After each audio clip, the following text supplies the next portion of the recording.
Isaiah chapter 22, a prophecy about Jerusalem, an oracle concerning the valley of vision. What troubles you now, that you have all gone up on the roofs, O town full of commotion, O city of tumult and revelry? Your slain were not killed by the sword, nor did they die in battle. All your leaders have fled together, they have been captured without using the bow. All you who were caught were taken prisoner together, having fled while the enemy was still far away. Therefore I said, turn away from me, let me weep bitterly. Do not try to console me over the destruction of my people. The Lord Almighty has a day of tumult and trampling and terror in the valley of vision, a day of battering down walls and of crying out to the mountains. Elam takes up the quiver with her charioteers and horses. Kir uncovers the shield. Your choicest valleys are full of chariots, and horsemen are posted at the city gates. The defenses of Judah are stripped away, and you looked in that day to the weapons in the palace of the forest. You saw that the city of David had many breaches in its defenses. You stored up water in the lower pool. You counted the buildings in Jerusalem and tore down the houses to strengthen the wall. You built a reservoir between the two walls for the water of the old pool, but you did not look to the one who made it or have regard for the one who planned it long ago.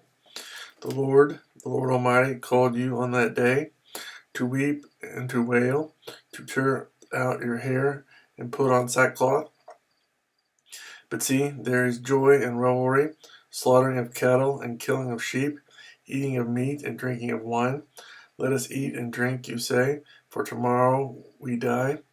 The Lord Almighty has revealed this in my hearing. Till your dying day, this sin will not be atoned for, says the Lord Almighty. This is what the Lord Almighty says. Go, say to this steward, to Shebna, who is in charge of the palace, what are you doing here, and who gave you permission to cut out a grave for yourself here, hewing your grave on the height and chiseling your resting place in the rock? Beware, the Lord is about to take firm hold of you and hurl you away, O you mighty man. He will roll you up tightly like a ball and throw you into a large country.